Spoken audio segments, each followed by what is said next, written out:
So here's the website I mentioned earlier. It's kind of a way to memorize which hands are better than which. Let's start at the bottom.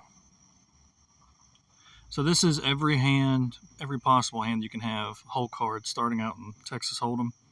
You can see down there at the bottom, this is the worst hand you can have.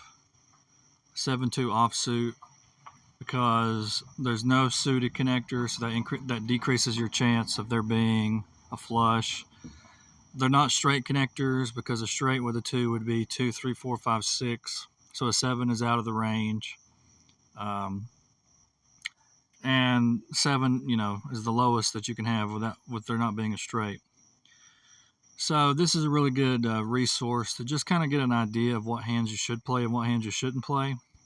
Because, I used to do this a lot. Let's say you have a 6 and a 2, you think, oh, there's a straight draw. Look at that 163 there. That should be a fold pretty much every time, because really Texas Hold'em so often comes down to kickers, a lot more than you would think. The game tricks you into thinking, oh, I've got a straight, and a straight is good.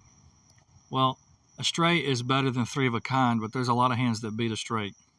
A flush, a full house, 4 of a kind, it tricks you.